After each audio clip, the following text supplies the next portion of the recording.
What's up, everybody? We're live. We have a really good card this Saturday night. We got UFC 297 in Canada. We got Sean Strickland versus Jourdain du Plessis. Very good main event. It's a good card. I can't wait, man. And before we talk about that, we'll talk about yesterday, first card of the year. Great night of fights, man. Lots of finishes. Great night for me, man. 3-0. Won all three bets. Believe I was plus 9.24 on the night. Let me just double check. It might be 9.27.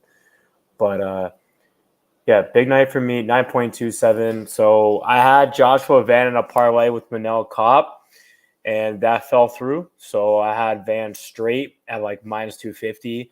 He went out there and won. I'm very high on that kid. I think he's a very good fighter, and I'm really excited to see how he goes from there. And then my second bet, so my first bet was on Joshua Van. I had 3.3 units. And then my second bet was Preston Parsons at plus 110. He went out there and dominated at 30-27. I mean, it was a very clean performance from him.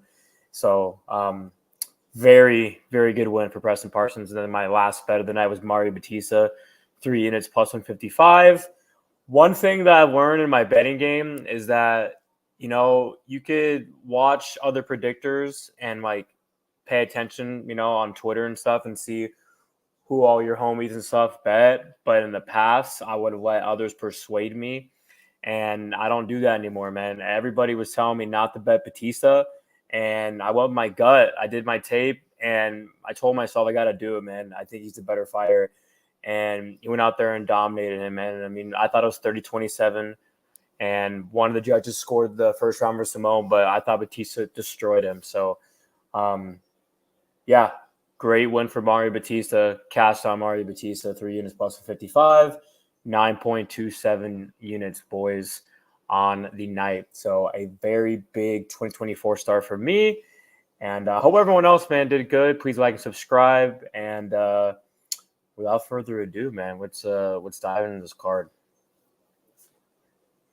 So first fight of the night, guys, we got – oh, and real quick before we dive in the card, I got one bet so far, and I will be making 2 more. I'm seeing where the lines go, so just pay attention on my Twitter and stuff when I make those bets. It's probably going to be tomorrow, the next day. And probably just going to do 3 bets, maybe a 4th. Just stay tuned to my Twitter, guys, UFC Pro Picks. And yeah, so first fight of the night, we got – this is a complete jobber fest. We got Malcolm Gordon versus Jimmy the Brick Flick. This is one of those fights where I'm staying away personally. I can't bet this fight.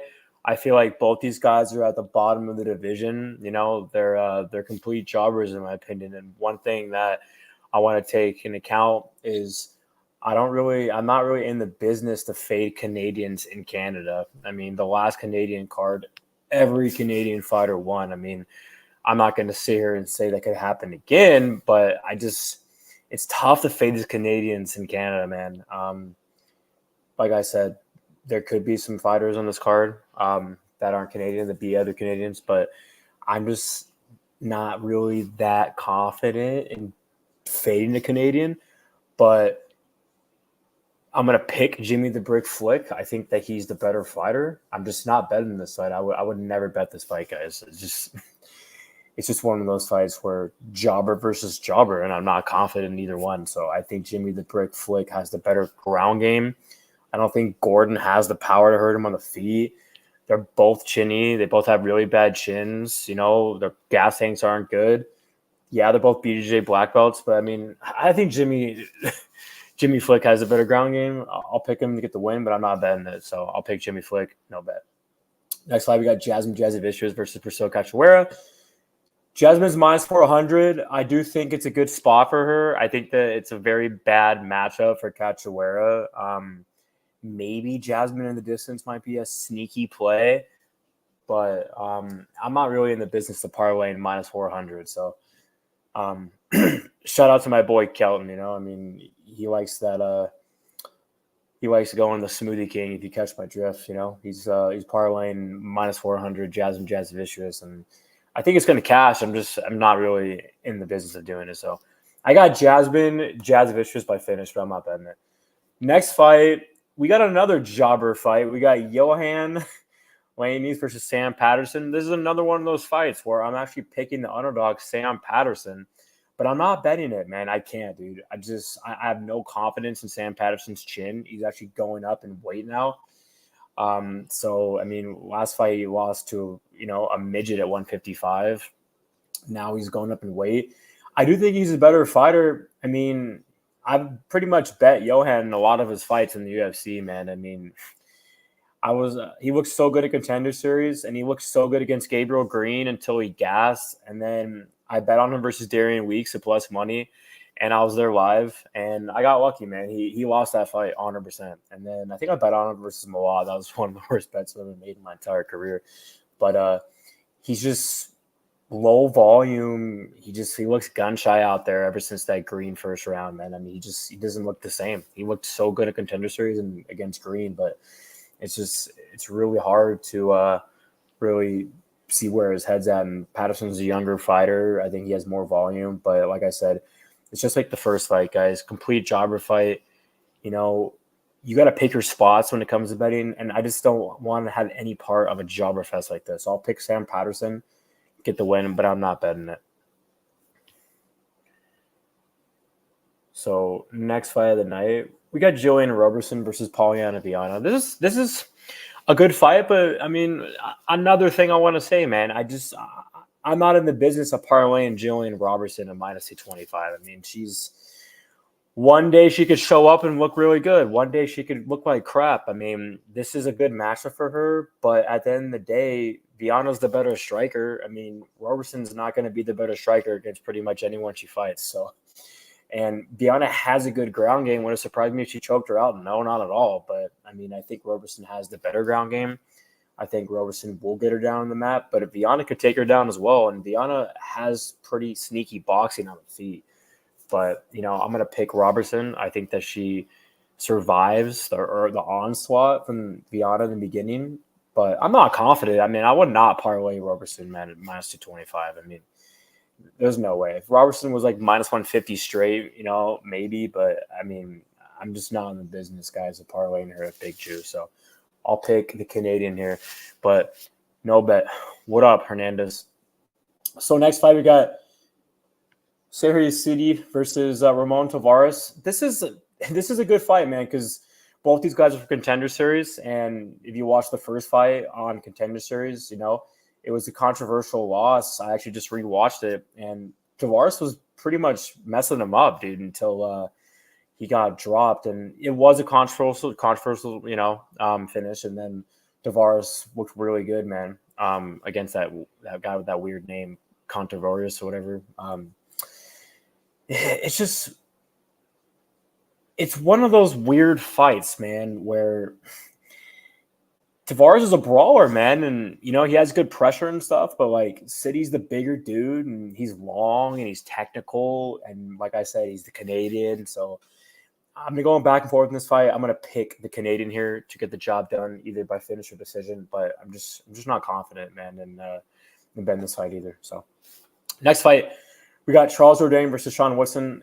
This is a good fight, man. I see a lot of people parlaying Jourdain, and I just don't understand it. I mean, at the current line, I feel like you should play him straight. I mean, this is a tough fight, man. I mean, Woodson's so much bigger. Both these guys are good. They're good prospects, In a matchup like this, I don't really want to fade either dude because I think it's going to be a close fight. They're both good strikers. Woodson has that length advantage, and he has very good boxing and good volume. But Jourdain's a very good pressure fighter, and he's going to get inside, man. So it's going to be a great fight, probably fight of the night. And I think if Jourdain gets inside, which he will, I think that he has really good boxing, and he has power in those hands, and he has a great gas tank. So I think he has the better cardio as well. And I think he hits harder than Sean Woodson. So I'm going to pick the Canadian Charles Jourdain to win a very close back-and-forth brawl decision, But I'm not betting this fight, man. I just can't do it. So next fight, guys, we got Brad Katona versus Garrett Armfield. This is a very good fight. And this is going to be my first bet of the night. I'm going to be betting on Brad Katona, man. I'm kind of just seeing where the line goes right now, but I like Brad Katona in this matchup. I think that he is the better fighter, and I get it. He's 32. Armfield's 30. My bad. Armfield's 27. So Katona's 5 years older, but it's not like Katona's old. I mean, he's in his prime. I think that, Armfield has good striking. He has good boxing, but he slows down. And if you're getting taken down by a striker in Onama, twice and choked out, and I get it, short notice, up a weight class, but still, I mean, I went back and watched a lot of Armfield's career, and he beat the crap out of Vogel in that first round. Then Vogel just broke him and took him down once and choked him out. So I think Katona wanted to prove something against Cody Gibson, man. I mean, they didn't like each other. I feel like if he would have took down Gibson, I mean, if he would have shot at all, he would have took him down. But he went out there and won a 29-28 decision and looked really good, man. I thought he lost the first round, and he just broke Cody Gibson. So I actually think Katona's good everywhere. I think he has very good striking. I think he can hang with Armfield on the feet. I mean, Katona's boxing is really good, man. I mean, good straight right, a good left hook, a good jab, good movement, good short elbows, good volume, good uppercuts.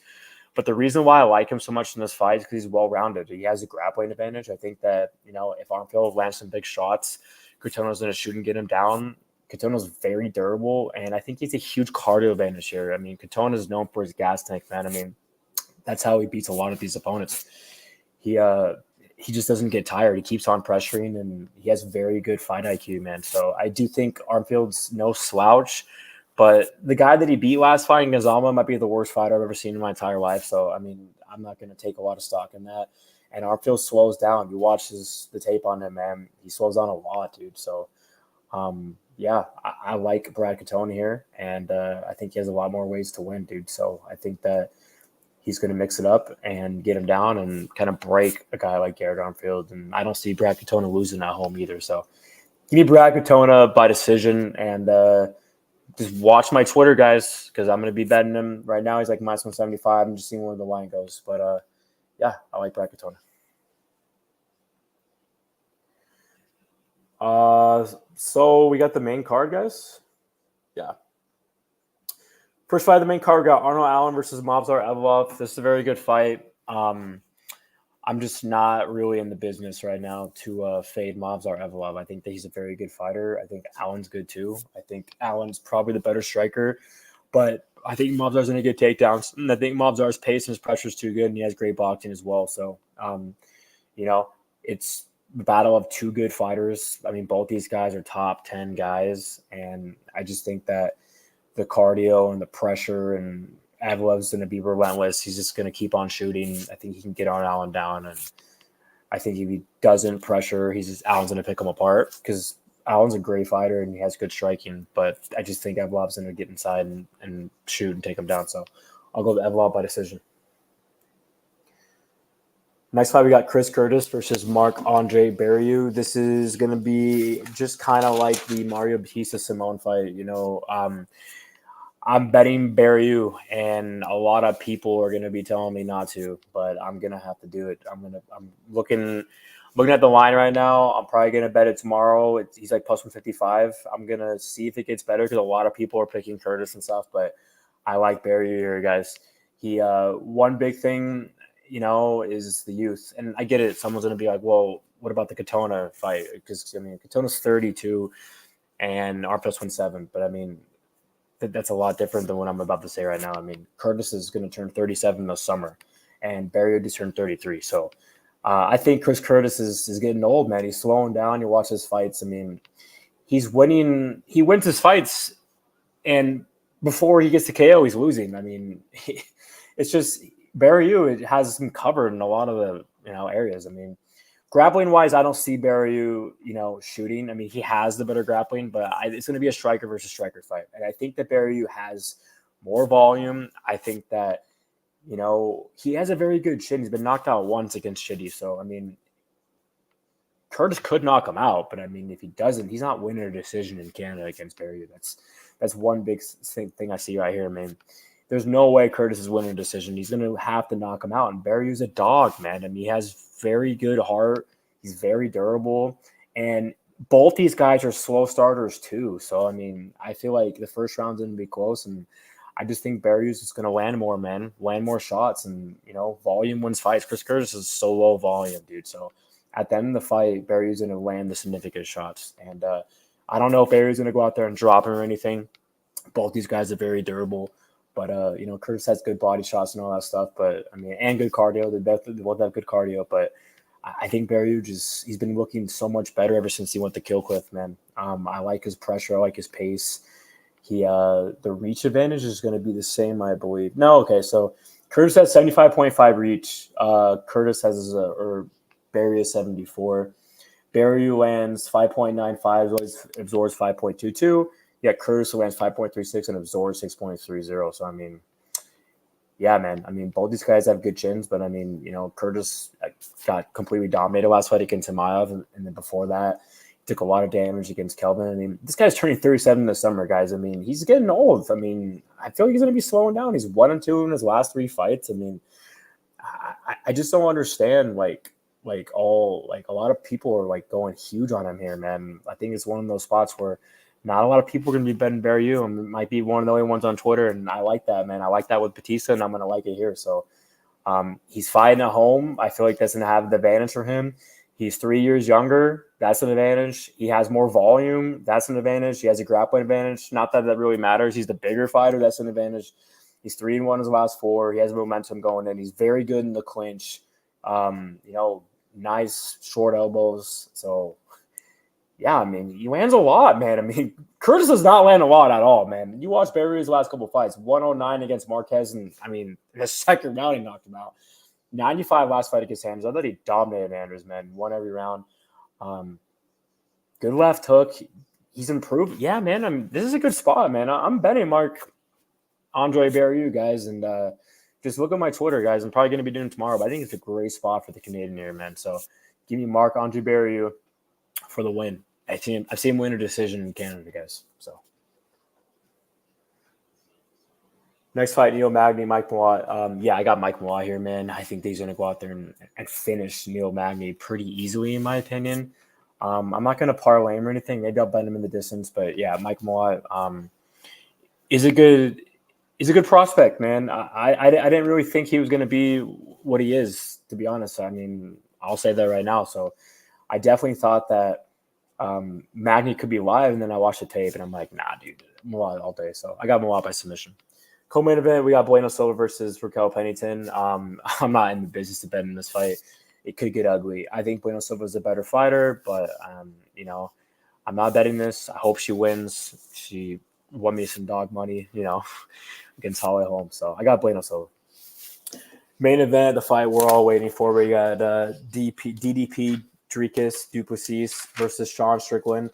I have 3 units on him at a plus 115. And yeah, man, I like DDP here. I think it's a good spot for him, man. He's 3 years younger. So, I mean, you guys knew me, my youth advantages, man. So I got the youth advantage of DDP. One thing that I don't really hear a lot of people talking about, and I actually bet him versus Whitaker too. So, a lot of people were all on Whitaker there, man. But yeah, I think DDP is a good fighter and he's improving. But what a lot of people aren't talking about is that last fight was his first fight that he, post no surgery. He had really bad septum, something to do with the sinuses. So he couldn't really breathe that good. So that's why you've seen his cardio in the past. It's he slows down, but he doesn't quit. He's always he's still in the fight. But last fight was the first fight where he had that surgery, post surgery. So his cardio looked great last fight, and I feel like this fight we're gonna see his cardio look even better. So I don't think he's going to slow down. I think he's just one of those fighters where he's a pressure fighter. He's he has good pace and he's great pressure. And you have to do that against Sean Strickland, because if he doesn't, he's going to let Sean Strickland fight long and stuff and get that jab going. I mean, both these guys have the same reach advantage too, which is crazy. So I think Sean Strickland is a good fighter. I think Sean Strickland has a good jab and he has good boxing and stuff. But this is a bad matchup for him. I think DDP is going to go out there and pressure him and he land the harder shots. I mean, he has good boxing as well, good leg kicks, and he's definitely has more power. And I think that he's going to hurt him on the feet. Let's say they go out there and have, a back and forth striking match, and DDP doesn't like, what he what he's doing on the feet. I see him mixing up and taking him down, man. He has good grappling. He went out there and took down Whitaker, man, and almost finished him on the mat. So I definitely think that he can go out there and take down Sean Strickland. So I think this is a good matchup, and I don't like how Sean Strickland's going in there emotionally. So I think the DDP is going to hurt him, man, early on the feet. And we've seen Sean Strickland get knocked out twice. I know DDP's been knocked out 4, but I think both these guys have good chance too. But I do think that DDP is a little more durable than Sean Strickland, and I think that DDP is going to connect, man. I mean, he's a good fighter, man. Good boxing, good movement, good pressure, good pace. That pressure is going to be there for him. He has the advantage on the mat. He has a grappling advantage. So I'm going to go with DDP, and I think that he knocks out Sean Strickland, man, either in the first, second round. And let's get it, guys. It's DDP South Africa season. Let's go. So what a recap. I got a bet on DDP, Dricus, plus 115 3 units. I will be betting on Marc-Andre Barriault, so stay tuned to my Twitter when I do it. Probably tomorrow, but I mean, I'm just seeing where the line goes. And then I'm probably going to be betting on Brad Katona as well. So those 3 plays. So, but yeah, just stay tuned to my Twitter, guys.